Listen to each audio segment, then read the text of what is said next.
What's up, everyone? It is July 18th, 2020. I'm your host, Justin, and as always, I'm joined by Perry. Oh, man. Good afternoon, Justin. Can you help me out? I need a map. I keep getting lost in your eyes. I cannot help you with that. I do not currently have a map of my eyes. I will work on it, though. I have plenty of time off.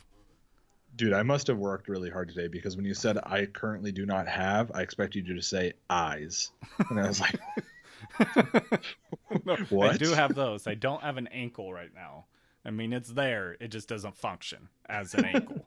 All right, but they left your eyes. Yeah. Eyes are intact, fortunately. Good. Yeah, I keep getting lost in them. I'll do my best to help you. Thank you. How's it going, bud? It's going pretty good. Like I said, I had surgery, which I know you know, but some people out there might not. So I've had some time off of work. And so the thing with the surgery is it's kind of hard to walk. So I don't spend much time going like things that require me to walk, like going to a grocery store, for example. So I've been trying to get my wife to go get me a razor because I'm out of razors. And I like having a beard, but I currently have this crazy neck beard like Andrew Luck. Yeah, and that's itchy. Like the only thing that itches on my beard is if I let my neck grow too much. Yeah. I know, and I keep trying to convince her. She just won't do it. I don't know why. That's mean. I'll mail you a razor if you want, bud. I need one. It's out of control. Oh man. Well, I mean, I've just been working really. The weather's starting to get a little nicer up here in Washington. I think. Yeah. We have a little thing up here, if you guys don't know, called January, which is just June, but it's just rainy all the time. I don't know. It happens like every year. And it went a little long this year. Kind of took over like half of July too. So we've been in the mid 70s, and for me that's ideal. I don't know if you like it hotter, Justin, but I don't know how long it's been in the 70s because I've barely left my house. Like today's the first day I was aware of it. Well, today I think it was like 75 up here. Probably a little warmer down where you're at, but yeah, it's been nice. So looking forward to staying warm. Maybe do some swimming or something like that. But yeah, just social distancing. Yeah, hopefully. Yeah. You guys do it too. Social distancing, please. We want the season to start. Yes. That's going to be my message. There are a lot. I'll say this again. There are a lot of really, really good reasons to social distance. If you need a reason, make it be football. All right. You'll accomplish all those other good things too, but you might help football come around, and that would be wonderful because I am so excited for drafting this season, especially all the work we're putting in to getting ready for it. I want this season to happen. So I know. Now imagine if you were an actual football player. Dude, I feel like it sometimes. I know. We're like, we need this season to happen, and they're like, no kidding, man. I feel like I do so much research that if I were to run into Derrick Henry and be like, dude, X and Y stat from 3 seasons ago was amazing, he'd be like, I didn't even know that was a thing. He'd be like, I didn't even know I did that. You want to hear a similar story to that? So real quick, you didn't even let me answer. I know, but I was just gonna tell it anyway. It didn't matter what you answered. So you should know that. Someone messaged me actually on one of our social media accounts that lives on Whidbey Island, and they told me that they ran into you at the store and they were super excited to see you, and they're like, they like ran over to you. They're like, Perry, and then they said you looked at them like, what? Just like, why are you like so excited, like yelling and so excited? And then he told me, he's like, and then I realized I see him a lot more than he sees me because of the podcast. So yeah, he's like, he said that in the store. I know. Oh, okay. Hey, yeah, what's up, Pepe? Yeah, shout out to Pepe. Yeah, and he's like, hey man, yeah, well I see you all the time, and I was like, wait, what? He's like, yeah, on your show. I was like, oh yeah, that's right. Yeah. Plus the masks, it like makes it really hard to like see who you are and stuff. Yeah, like you can't tell who he is. He's the only 9-foot tall person on that island. I know. I feel bad. He's so tall. All right. But today we're actually going to be talking about our running back rankings, which is super exciting because I don't know how you feel, but I feel like this is the most important position. Yeah, I think so. Especially for the first 12. Wide receiver, I'm going to be a lot more excited for some of the later rankings. Yeah, I think it's a little bit harder to find really good value late for running back, especially this season. They're out there. They're definitely out there. But like Justin alluded to, wide receiver, there's a lot of depth for wide receiver. So the anchor of your team, I truly believe, will be the running backs this season, and hitting the right guy and finding that value on the wide receiver. Right, is going to be important. Justin, before we get into it though, I wanted to ask you about some quarterbacks. Our last quarterback episode had me thinking. Before we get into that, though, make sure you guys subscribe to us on YouTube. Leave a comment. Do whatever you want, guys. I mean, you don't have to, but if you do, you could win an autographed Mark Ingram jersey at the end of this month. You guys could also find us on Spotify, Apple Podcasts, Google Podcasts, Stitcher, basically everywhere where you listen podcasts, iHeartRadio, and then we're on all social medias. And now that I got that out of the way with, if you guys don't comment though, the jersey goes to me. So if you don't want to comment, that's fine. I'm there's already comments on episodes this month, so darn it. I will agree to that. Okay, now everybody subscribe and comment, please. But what were you saying about the quarterbacks? Okay, so I've got quarterback A and I've got quarterback B, and these are I have 4 stats from 2019, from their 2019. And I want you to tell me which one Perry, you would rather have. It's also our 2019. It's all of ours. Okay, just making sure. So quarterback A had a 65.3 completion percentage, averaged 227 yards per game, had a 7 yards per attempt, and an average QBR of 85.1. Okay? I don't care about the QBR. Not great, right? But yeah. Quarterback B had a 64.1 completion percentage, 204 yards per game, 6.5 yards per attempt, and a 92.3 QBR. Which quarterback do you think? Which one would you rather have if that's all you knew? I feel like this is some sort of trick question. I'm gonna go with A. A? Yeah. So you'd choose Joe Flacco over Drew Lock? Absolutely. Wait, in 2019? Yes. Oh no, I wouldn't. No, so those are the actual stats for Joe Flacco and Drew Lock, which I completely understand too. But like the thing, my thing about it is I didn't want Drew Lock in 2019. I like Drew Lock more in 2020 than I like Drew Lock in 2019. You know, because as a rookie quarterback, I expect growth from him. Joe Flacco, I wouldn't expect growth from 19 to 20. Right. I think the point I'm trying to bring up, and to be clear, you know, and I think a lot of our listeners know, you love Joe Flacco. No. I'm excited about Drew Lock, especially as a Bronco fan. I think it's finally there's a bright young spot at quarterback that we haven't had in a long, long time, and he could be great. And there's a lot of weapons around him. I think I'm pumping my brakes just a little bit on Drew Lock being able to sustain a very fantasy relevant team. So I think, you know, there's a lot of weapons in Denver. Melvin Gordon, Cortland Sutton, Judy Lamb, Jerry Judy, sorry, Judy Lamb. Just combine them into one. Yeah, Jerry Judy, Phillip Lindsay, right? Noah Fant. I'm struggling with understanding how he's going to pull that off. You know, even if he gets better, which I think he will, he has to get significantly better. Yeah. In order to make all these guys fantasy relevant. Yeah, which I mean, I agree with. And I mean, I kind of faded Fant once Jerry Judy got signed there because of that, because I don't think he is good enough to really sustain all of them. So if I'm fading one of them, it's Fant. And I think he'll be able to sustain the other two. But also, like, I'm not expecting either one of those to be a wide receiver one. Spoiler to our wide receiver episode. So that's why I'm okay with it. Like, I'm not expecting him to, like, come out and be Patrick Mahomes, but I think he'll be able to sustain 2 wide receivers at wide receiver 2 numbers. Right on. Okay, just something to think about, because I know you're very high on Drew Lock, so I just wanted to bring that up. Yeah. And have a little discussion about it. Yeah. Yeah. And then last head-to-head, I've been trying to do this every episode with you. Pick one half-point PPR, Calvin Ridley or Cooper Kupp. Oh, that's tough. I'm going with Calvin Ridley.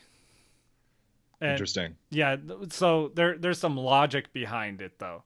Or some not so much just like I'm making it side by side. I expect Cooper Kupp to outscore Calvin Ridley. I'm going to say that right now at the end of the year.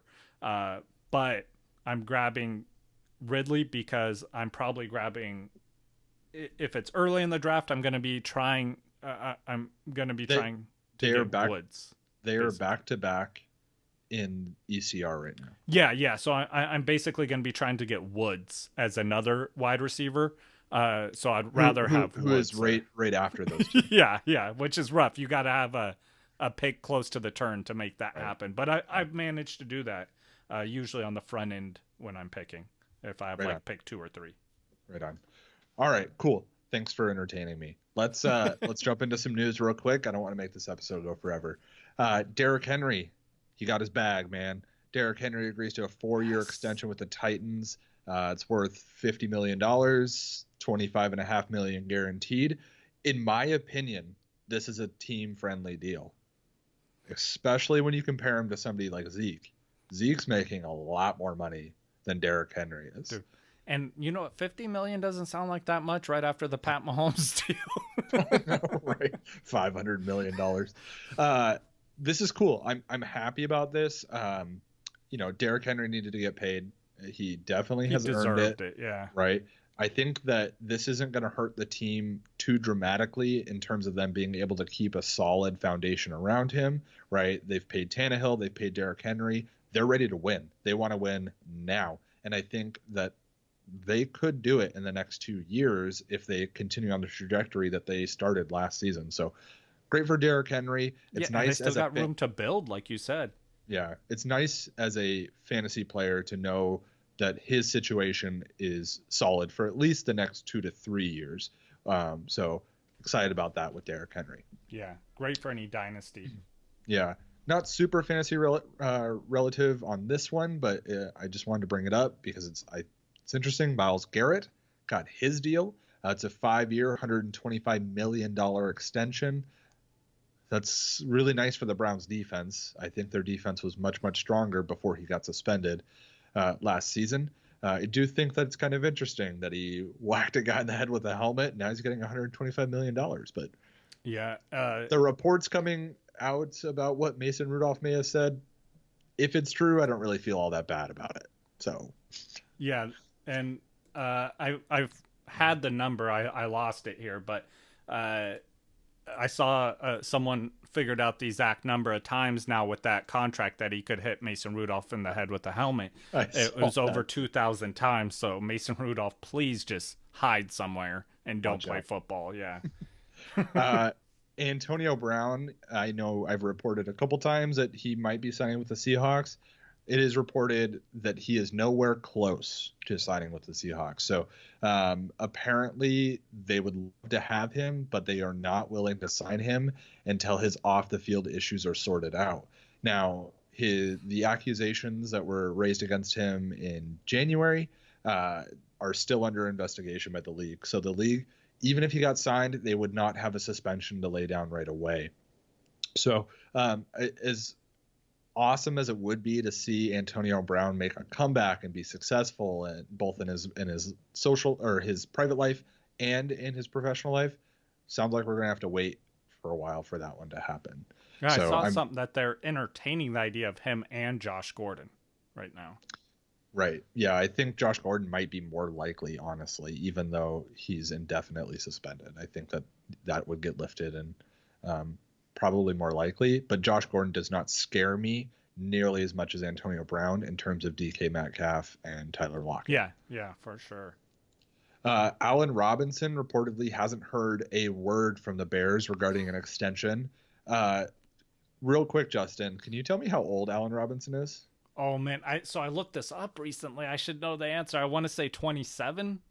He is 26 years old. Okay. That's insane. I thought he was, for some reason, in my mind, he's 30. Yeah, mine too. That's why why it stuck out in my mind. I'm like, I know he was significantly younger than I assumed he was. Right. And actually, the part of the reason I'm talking about this is because that age, for me, I mean, I was always like kind of hesitant with Allen Robinson. It's like, I don't really want to spend too much, but I really like him. It's like, this guy's only 26 years old. Full send. Great. Yeah. I want him. And it sounds like he's going to be a free agent next season. He is entering the final year of his contract. And which makes me like him even more in Dynasty.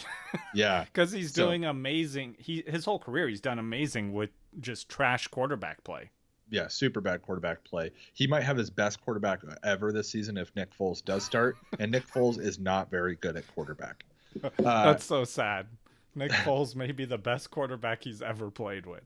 Yeah. Reports coming out of Philly, Alshon Jeffrey is almost certain to be placed on the physically unable to perform list, which means he will miss a minimum of 6 weeks. So, I mean, Deshaun Jackson healthy is probably the number one wide receiver to start the season there. For the first 3 weeks. Right. Jalen Reagor, though. I really like Jalen Reagor. So, please do what you can to get Jalen Reagor on your team. You don't have to reach super high for him at the moment, but as this news becomes more mainstream, he will start moving up in ADP for sure. And then last piece of news here, second wide receiver for the team up there in Washington, who officially are called the team in Washington now. Started that trend. Trendsetters. Yeah. Kelvin Harmon, he tore his ACL prior to training camp. Really sad. He was going to start opposite of Terry McLaurin, so there could have been some fantasy relevance with Kelvin Harmon. So he will miss the entire 2020 season, no doubt about it. Really unfortunate. So Antonio Grady Golden will probably take his spot there. That would be a real deep dart throw. I don't think there's enough production on this team to make him really all that fantasy relevant. But pay attention. It could happen. Crazier things have. So yeah, that is all the news I wanted to talk about. Awesome. I got a couple things for news no one cares about. Nothing. I was gonna say nothing too crazy, but it's news no one cares about, so it's always crazy. Let's start. I mean, this just horrible news regarding that team up there in Washington. So tons of scandals coming out, including 16 separate sexual harassment claims, tons of scandals. That's just part of it. But it's just a total failure in their leadership, their front office completely falling apart. The news regarding this is that Snyder will likely not lose the team. Mind blowing. I keep seeing articles talking about this is now his chance to lead. Well, I mean, he's owned this team for quite some time. I feel like he's had chances to lead. In fact, that was literally his job. Right. Gosh. Yeah. So if you're expecting him to start leading, then you're an idiot. I'm sorry. It's like if you go to work and you're really terrible at your job over and over and over again, and then you finally get called out and you're like, all right, I'll fix it. This is my chance to do my job. Like, no, your chance to do your job was while you were the entire time you were trying to do your job and failing. Gosh. Yeah. All right, but I'm not going to go too in deep into that. You guys can look it up if you're interested in it. I don't want to talk about that stuff. The Arizona Cardinals rookie Isaiah Simmons is eyeing it was going to be the 2020 Olympics, but the next Olympics, because those Olympics are going to be canceled due to COVID, for the long jump. He's a Olympic long jumper. Nice. So I guess he was working on qualifying for the Olympics prior to this, so pretty awesome. I think what the current plan is that they will be held in 2022 along with the Winter Olympics. Oh, okay. So they're going to align the Olympics together? I think Basically same year? That'd be cool. Yeah. So hopefully that works out. Yeah. If we're still dealing with this in 2022, I'm going to have a nervous breakdown. So Right. And then last piece of news no one cares about, we got some Prescott news. Tad Prescott news. Tad Prescott tweeted out, there is a reason I have never been a Dallas Cowboys fan growing up before they drafted Dak. After today, who knows how much longer I'll be cheering for them after they failed to make a contract before the terms to have him sign an extension or what's it called? Franchise tag. Yeah, it sucks. I don't. It's surprising. Do you think he's a Cowboy after this year? I think they have the best chance of getting him, I guess, because after this, right? Yeah, he's up for grabs. Right, but I think they have the best chance of, I guess, retaining Dak as a quarterback. But I kind of, I feel like he might not just out of spite, though. Right, Jerry Jones bothers me. I think Jerry Jones is a jerk, to be completely honest with you. I thought I was gonna have to use the quack on you. I almost quacked you, Jerry. I would love to see Dak just stick it to Jerry Jones, go play for the Patriots and win a Super Bowl. Yeah, or go play for the team in Washington, someone in their division. Oh, that'd be juicy. Yeah. Oh, but yeah, that's all the news no one cares about. So we can actually get into our running back rankings here. Go. All right, jumping into these running back rankings. We will be doing 2 episodes just so everybody's aware. We're going to go with 1 through 12 here and then 13 through 24. So we will get through at least top 24 running backs in the next couple episodes here. But jumping into it, Justin, I think you and I probably have the same top running back. Oh, man. I'm going to be very upset if we do not. All right. So, Todd Gurley. Christian McCaffrey. Not a lot needs to be said about Christian McCaffrey, to be completely honest. I mean, the guy is incredible, and as more leagues are moving towards PPR, half point PPR, Justin and I really like half point PPR. He's just even more valuable. So he's going to get tons of touches. It's on a young offense that's got an upward trajectory for sure. They're building this team around him. He will continue to be the centerfold. Christian McCaffrey is an auto number 1 pick for me. He's number 1 in the snap share in the NFL for running backs at 98.4%. That's ridiculously high. That is ridiculously high. Number 1 in the 10 zone. Only one player even close to him within 10 in when they get inside the 10. So he's dominant everywhere where it matters, and then a lot of places where it doesn't even matter, he's still dominant. I don't know about you, Justin, but I most seasons do not want the number 1 overall pick. This season, I would be very happy with the number 1 overall pick. That's how good Christian McCaffrey is. So. Man, I still don't like it so much because of what I like when it comes back, obviously on that 2-3 turn. Yeah. But it's definitely you can't be upset when you look at your team and you have Christian McCaffrey on your team. You're just happy instantly. I have McCaffrey. Oh, I'm doing good. Yep, definitely. That one's easy. Justin, I've got Saquon at 2. Who do you have at 2? I have Dalvin Cook. I know you do. That's crazy. It's not insane. I mean, when you're looking at these top guys, the difference between them is not huge. But I do have Dalvin Cook there, and it's not because I don't think Saquon's more talented than Dalvin Cook. I obviously think Saquon is more talented than Dalvin Cook. It has a lot more to do with the teams around these two players and how these teams play. I'll talk about Saquon because I think that's the majority of players or majority of people out there have Saquon at the number 2. He's got a similar, when you go to, I don't know how much stock you put in this, but there's a website out there that does injury predictors.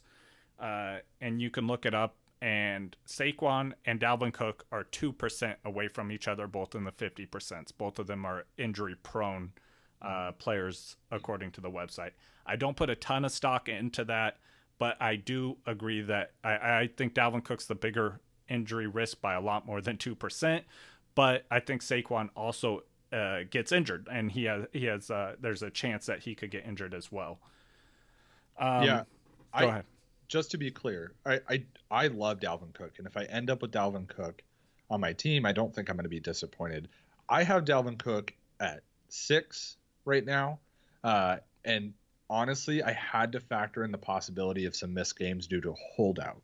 I didn't factor in injury risk all that much, and if Dalvin Cook were to come out tomorrow and be like, "Hey, we signed a deal, good to go," I would move him up to at least 4. Or at least 5, possibly 4. And right now, I don't have that factored in at all.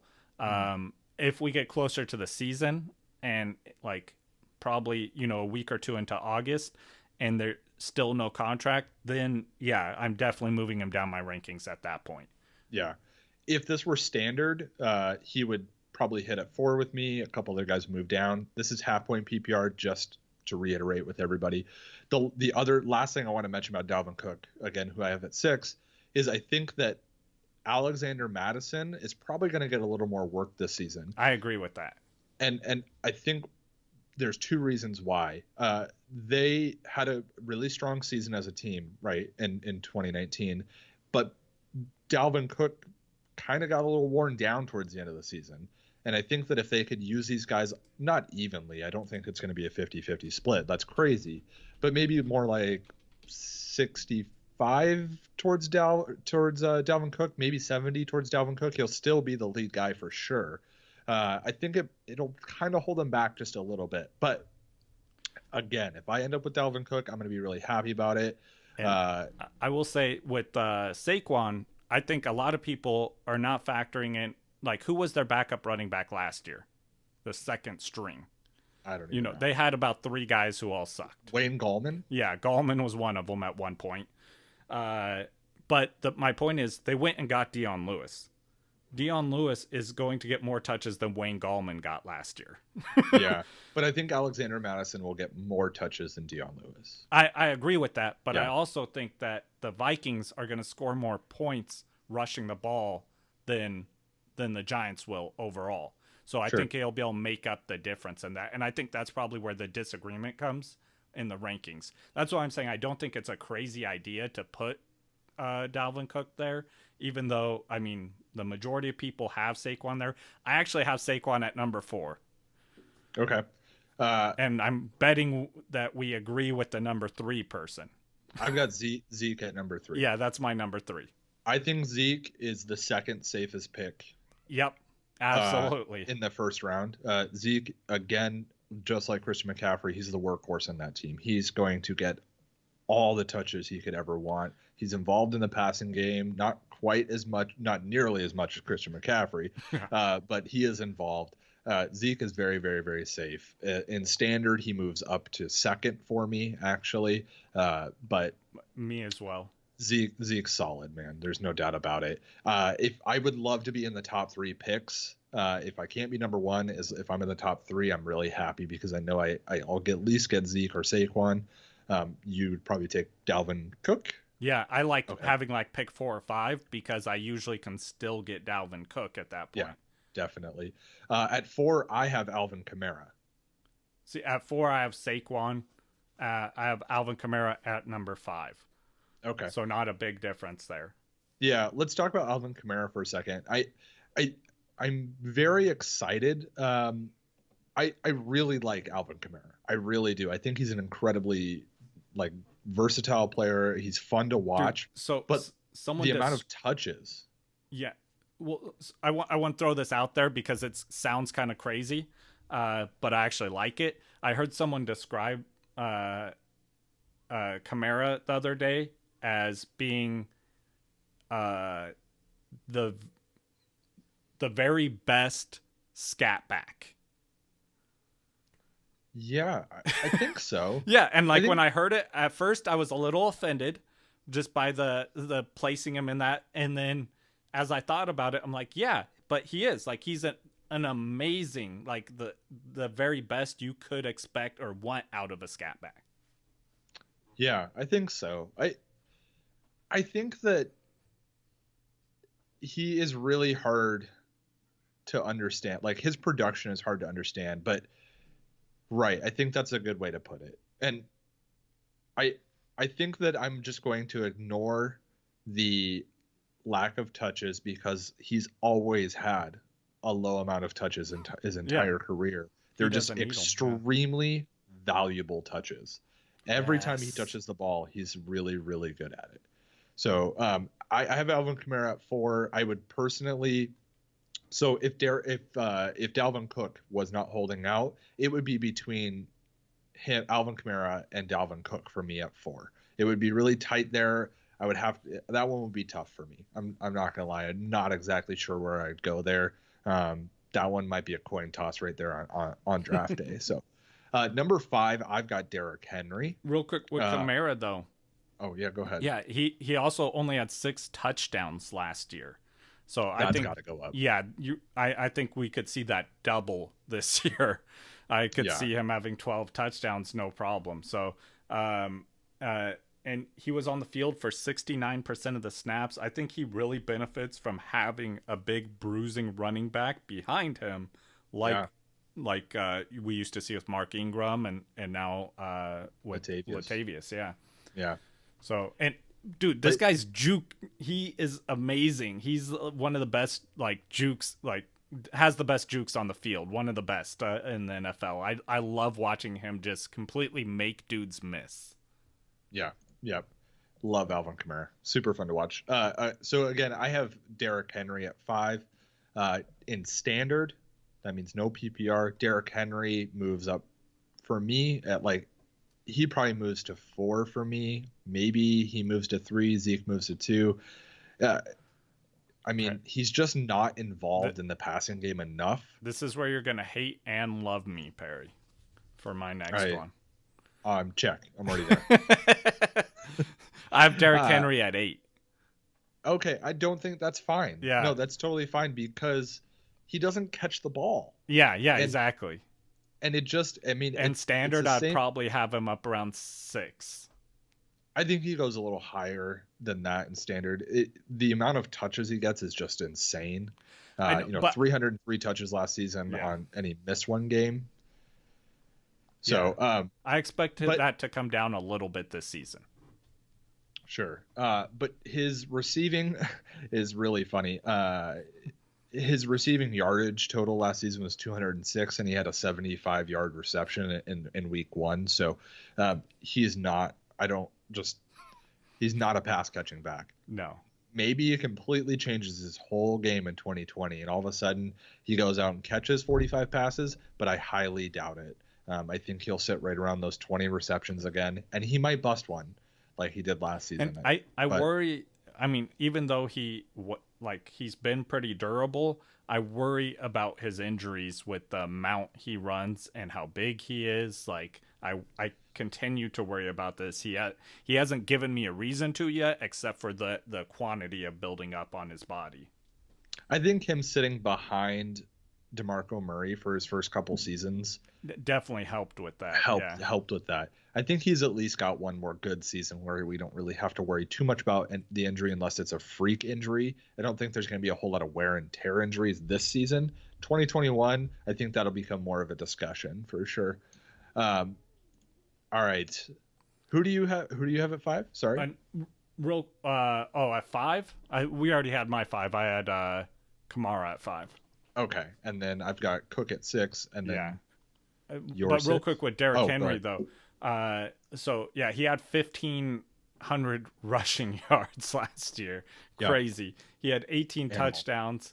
Yeah, I expect both of those to come down a little bit because I do think they want to throw the ball a little bit more. They're still going to be a heavily run-first team that leans on the run, and that's their bread and butter. But I do think they want to get A.J. Brown involved a little bit more in this team's offense. and try and throw the ball a little bit more. So that's why I just have his numbers slightly decreased this year from last year. And they brought in the rookie, who I think I'm not trying to tell you this rookie's going to come in and split the carries with Derrick Henry or anything, but I think he might see steal a couple carries a game. Nothing significant, but at the end of the year, that could end up being 20, 30 carries, 40 carries, something like that. And with Derrick Henry, he starts to get to that point where you might be able to get him at the turn. Yeah. And so depending on your league, he could be your second back or your first back if you went wide receiver, because there's a couple wide receivers that start to creep in the first round, and maybe even a Travis Kelce if you're crazy. So it could happen with Derrick Henry, or you could right at that point snag him in that on that turn, and then one of these other guys we talk about on the back end even. Sure. So my number 6 though is actually Nick Chubb, which is why I said you're gonna like me, because last year a lot of time you remember the whole beginning of the year I was telling you this.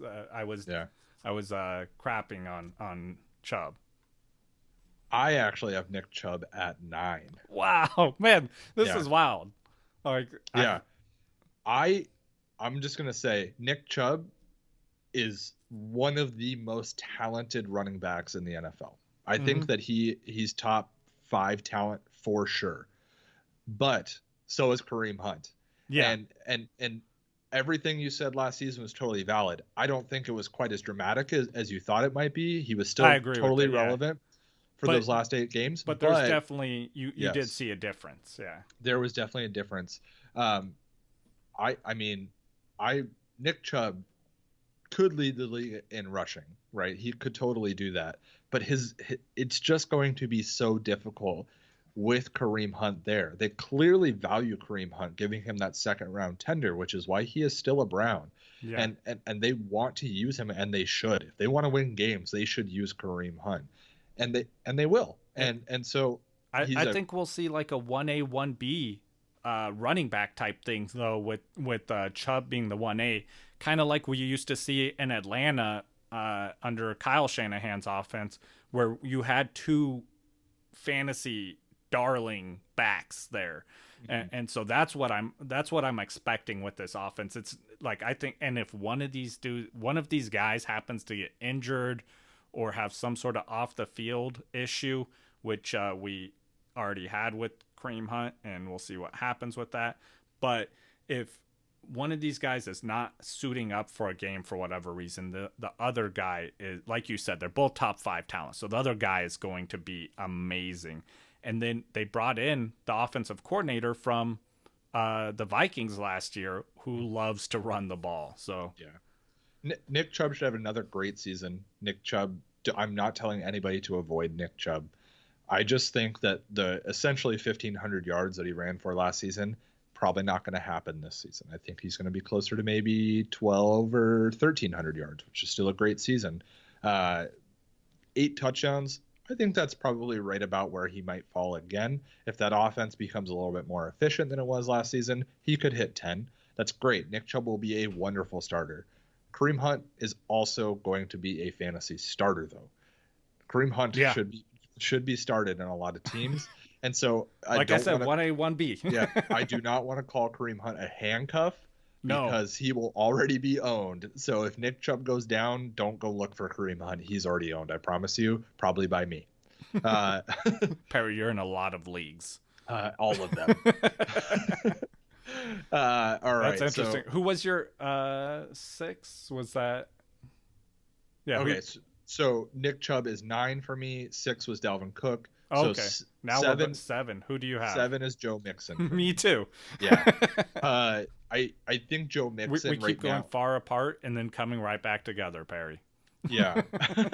I think Joe Mixon for me is ranked closer to his floor than his ceiling. I think his ceiling is possible top 4. He could be the workhorse guy big time, right? He could get everything here. But they've kept Giovanni Bernard on that roster for a reason. They love Gio. Gio's been a rock for them for a lot of years now. He will be involved. There's no doubt in my mind. And that's part of the reason why I'm not ready to anoint Joe Mixon as like this top 5 guy. But he will be super valuable. I really like Joe Mixon this season. But yeah, he sits at 7 for me. So Joe Mixon he was in on 62% of the snaps last season, which kind of goes to your point about Giovanni Bernard. But he still managed to get 77% of the running back work from pass catching to actually running the ball, which shows like obviously he's the more favored back between the two, which I don't think anyone doesn't think. But it's just a stat to back that up. He had the 8th most rushing yards last year, and his receptions were really low, like because he is capable of being a pass catching back. He had 35 receptions. He had 42 the year prior. I expect them to have better quarterback play this year too, which I think you would agree with. Yeah. And so I think that he's gonna increase those numbers. He had 8 touchdowns last year. I expect that to increase as well. So, and he was number 1. I know I've told you this before because it's just an awesome stat, but he was number 1 in evaded tackles. I know. Yeah. And that's despite him having just 3.9 yards per carry because they had a horrible offensive line. They have worked on their offensive line, so I expect it's not going to be a huge increase, but I do expect an increase in that and an increase in production from him due to that. Right. And similar to Derrick Henry, Joe Mixon is one of these guys right at the back of the first, start at the second round. There could be a really good combo there. So, you're missing out on those early guys that could be incredible to get 2 guys that could be just less than incredible. So Joe Mixon, could be a league winner this season for sure. Yeah. Who do you have at 8? That's where I have Derrick Henry. You have Derrick Henry. Okay. I have Kenyon Drake at 8. Oh, so wow. I've moved Kenyon Drake up ahead of Nick Chubb because I don't have Kenyon Drake in my top 12. I love Kenyon Drake this season. Kenyon Drake, he's also a pass catching back. He is. He's on a great offense. I think he's finally in a spot where he can shine. Kenyon Drake caught 68 passes last season. He also finished with 817 yards after starting on Miami and just being completely unused. I think he's a guaranteed 17 to 25 touches a game, depending on the game script. Are you afraid of Chase Edmonds? No, but I think Chase Edmonds is a really good handcuff. Yeah. I am not afraid of Chase Edmonds. I think I was joking. Okay. I think the 17 touches is his floor, and that's where Chase Edmonds comes in, right? They want to give him a few touches, but that's literally 17 touches is like his floor per game. He's also probably going to average like 4 to 5 receptions a game, which is wonderful. I really like Kenyon Drake. I like the running back in a high-scoring offense, and I expect the Cardinals to just continue this trend that they started last season of moving up, being a fast-moving team, a high-scoring team. So I really like Kenyon Drake this season, and you can get him at a really good value.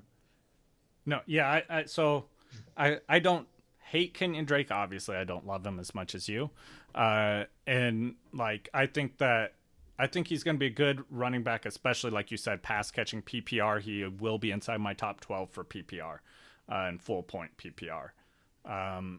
And he's on a great offense, like you said. I do worry some about the defenses they'll face, which I think could be hurt him a little bit. But I think he's still, like you said, he's a great running back still, and he's on a good offense, which that's always a good running back to have when you're on a high scoring offense, unless that happens to be the Chiefs last year. Can I guess who you have there? At 9? Yeah. Because you already have my 8. I know, at 9, I'm sorry. Yeah, 9, go for it. Josh Jacobs. It is. Too easy, man, too easy. Yeah. I have Josh Jacobs at 10, and it's so close between him and my 11. Oh, man. Yeah, so Josh Jacobs. Go ahead. I want to. Josh Jacobs is yours, my friend. Yeah, go for it. He's my darling. Josh Jacobs finished as the number 1 rookie running back. Just barely, because the guy behind him was Miles Sanders and next in points. So just barely, but he did it. but like this dude is a beast. He played through injury last year. I believe he had a broken collarbone? Yeah, broken collarbone. And he played through that because he's just a beast of a human being, and he willed his way through the pain. He finished as the RB14 last year with a 54% snap share, which I don't think is really realized amongst most people. I think you're going to see a big increase to that snap share this year. I think they trust him a little bit more. Gruden is one of these old school coaches where like he doesn't trust rookies in key situations. And so now that he is not a rookie and he's proven himself over his rookie year, I think Gruden will put him on the field more, and I think he's going to see some more. He finished 7th in rushing yards and 49th in receiving yards for a running back. Like that. That's where I start to worry. Right. That's where I love him. Like this is because the value there, the hidden value. I mean, is it hidden? Do we know that he's going to get more than 20 receptions? He can't go down. He cannot go down. It only goes up from here. But he could be Derrick Henry again. But he's not, because we've seen him pass catch and he looks fine doing it. It's just that they weren't putting him in there because they did get rid of one of their pass catching running backs. They kept one as well. So I think that he will see an increase with that one. Like, let's say he gets 50% of what that one that left got. You know, those extra 15, 20 catches that he's going to get is double what he got last year. But they also brought in a lot of wide receiver help too. Now, they did. And Darren Waller is emerging as like their centerpiece and the receiving, which is great though. Like, but you can't pack the box. I hope I'm wrong, but I'm not going to bet on him getting like 25 more receptions this season, or even 20 more receptions. I think he will. Yeah, he might, but he caught 74% of the passes. That's better than most wide receivers. Like, he's a good pass catching running back. It doesn't matter if he's good at it if they're not going to do it. I know, but I think this all goes back to Gruden just not trusting rookie running backs or just rookies in general. His mentality is super old school, and it's something I hate about Gruden, but it also makes him very predictable, which is a reason to hate him as a head coach. But it helps with things like this. Like, I think you're going to see him get more opportunities this year that he didn't get last year. Maybe. I'm not going to count on it. I think he can do it, but I'm not going to count on it. I do think that he is my second favorite running back in terms of could lead the league in rushing. I think he only had 242 attempts last season, still finished with 1,150 yards in 13 games. So if he plays 16 games, which I don't think that he's an injury risk at all. I'm not going to categorize him as that. If he plays all 16 games, he could lead the league in rushing, which is going to allow him to still be incredibly valuable. If you're right, then he'll be close to the number one running back. I'm not expecting that big of an increase in yardage, though, from him in rushing. So I don't think he has the ability to get to the number one running back. So he had 252 attempts last season. If he were to play 16 games, that would have been closer to like 280.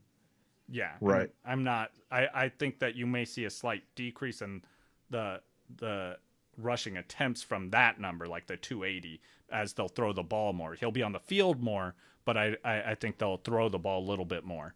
Okay. With bringing in those receivers and Darren Waller emerging. We've talked enough about Josh Jacobs. Right. What was that, or did we already go over your running back 9? Yes. Okay. Did. So who's your 10? That was my 10. Josh Jacobs is my 10. Okay. So we need your 10. My 10 is Miles Sanders, the running back that finished second amongst rookie running backs and right behind Josh Jacobs, as I said. Miles Sanders is my 11. Okay, that makes sense. It is very difficult for me to decide between Miles Sanders and Josh Jacobs. And I won't decide until I know that Philly isn't going to sign another running back. I have an asterisk next to Miles Sanders' name saying, just this is subject to change if Philly signs another running back. Yeah. Because, I mean, they love their running back by committee. We know they've talked to other running backs. So, I mean, it's something to be expected. I don't think they need one, but they seem to think they do. Yeah. With Miles Sanders, I think the thing that's incredible to me is he did finish as the number 2 rookie running back last season. Yet he did not get the opportunity that Josh Jacobs got. Only 179 attempts rushing. He did have 50 receptions, which is incredible, right? Yeah. If that number stays the same and they get him closer to like 210, 220 rushing attempts, this guy could be great. He only scored 3 touchdowns. Yeah, that's where you could see the huge increase for him too. 3 touchdowns rushing, 3 touchdowns receiving. I think that could go up to like 4 or 5 receiving touchdowns and like 7, 8, 9 rushing touchdowns. The sky's the limit for Miles Sanders. I do think we see a little bit more of Boston Scott than we did last year, but like I don't think Miles Sanders takes all of the running back vacancies that Jordan Howard leaves, but Boston Scott's he's more of a pass catching running back.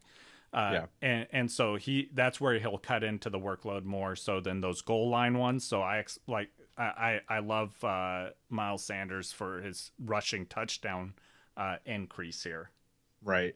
I don't think that they stop passing to Sanders. I think you're right. I think Boston Scott will definitely take a big step up in that receiving role. Miles Sanders, if he doesn't get the 50 receptions, I still think he'll sit around maybe 40, right? He's still effective with it. They'd be silly not to use him in the passing game. But the rushing attempts, I think, definitely have to go up. Only 179 rushing attempts. There's no way. Jordan Howard's gone. Somebody's going to have to get some of those attempts, and Miles Sanders will get definitely the majority of them. Yeah. Who do you have at 11? I have Melvin Gordon. I'm bullish on Melvin Gordon. Oh gosh, go ahead. Yeah, so I think Melvin Gordon, because a lot of people seem to be expecting more of a 50-50 split in Denver. I do not expect a 50-50 split. I'm expecting Melvin Gordon to get the majority of the work and Lindsey to be more of a change of pace back. Melvin Gordon has shown us his ability there. Or not there, but he's shown us his ability to be a top or a running back one. He can pass catch, he can run the ball. He's a well-rounded running back with all the ability to do this. With the wide receivers there, I think that only helps him to be able to get open and see less like crowded boxes and things like that. So I think this is a great opportunity for him. I also have Lindsey lower than most people in my rankings, obviously, because I don't expect as close of a split between these guys, and I expect a step forward in total offense from Denver as a whole, which me and you have talked about. So that's why I have him here. I think that he's going to just be able to eat, and I think he's going like in half point PPR, he's going to get a lot of pass catching work there as well. I'm not prepared to speak about Melvin Gordon today because he is nowhere near my top 12. All right, my number 12 running back is Aaron Jones. Big touchdown guy, Aaron Jones. I think that Aaron Jones is really talented, and I think it's a real bummer that the team just does not want Aaron Jones to do. I don't have him in my top 12 because of this. I think he's still going to score a lot of touchdowns, and I think that he'll crack the top 12. It's close between him and Austin Eckler for me, for sure. I have Austin Eckler as my 12. But Aaron Jones is going to edge him out just because I think there's a lot of question marks with the Chargers. I don't know exactly how that team is going to run with Tyrod Taylor and then Justin Herbert. I don't think that he's quite NFL ready, but they might just try and get him in there because they want him to get some experience if they're losing. I don't know. There's a lot of question marks there. Aaron Jones, he's still going to get work, right? I don't think that there's no way it's going to be a 50-50 split there with him and Dillon. So I think that Aaron Jones will still find the end zone quite a bit. There's got to be regression, though. I totally understand that. 16 touchdowns last season is not a number that he will reach again, but he could definitely see like 12 touchdowns, no doubt. And he might sit right around 1,000 yards rushing again and probably 40 receptions. So I think that he should probably crack the top 12. Yeah, I think that. So I have a little bit more touchdown regression from him with the rookie coming in there and stuff. So I have him outside my 12. I don't have him in my 12, so I don't have my rankings up where I have him exactly. I'll cover that next episode or next running back episode. So I'm guessing somewhere around 14 though. So not too far back from there, but probably due to the fact I have more touchdown regression from him in mine. Who do you have? Then you have Austin Eckler. Yeah, I have Austin Eckler. And the reason, I mean, like you talked briefly on it. I think that, so I think he's very talented.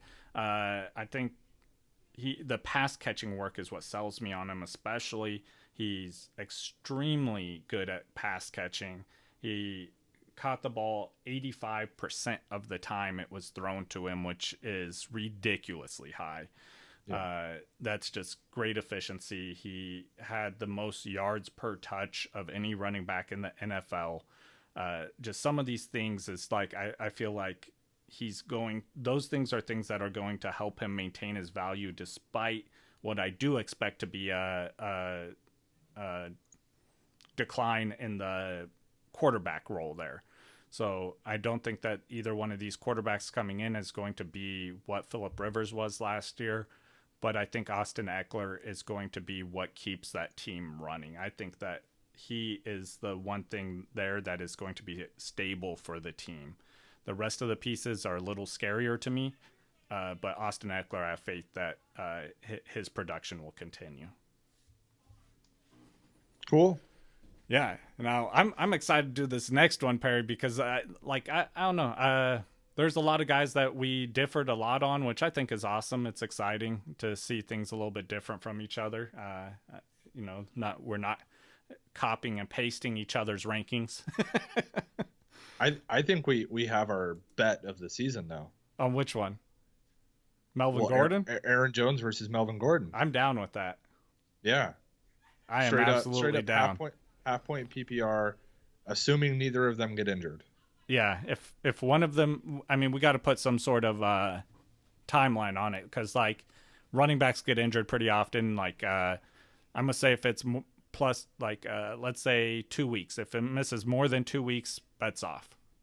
Okay, for either one of them. But if I lose by like 4 fantasy points because Aaron Jones misses one game, I'm not playing. That's some quack. I'm fine with that, but as long as they both play some around the same amount of games, we're good. Both reasonable gentlemen. Yeah, we can work this out. Yeah, we'll work through it. All right. And our next episode, we actually won't be getting into the next set of running backs. Is that right, Perry?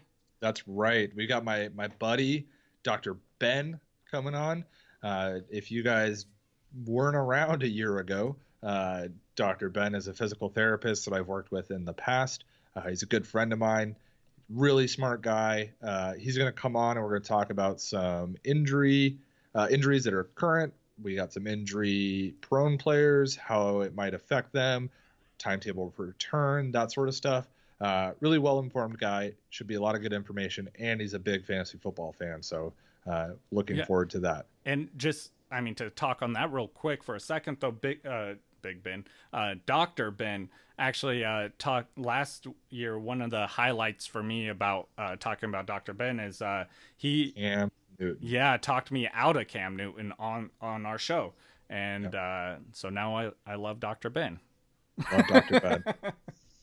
All right, looking forward to it. We'll talk to you guys on there Wednesday.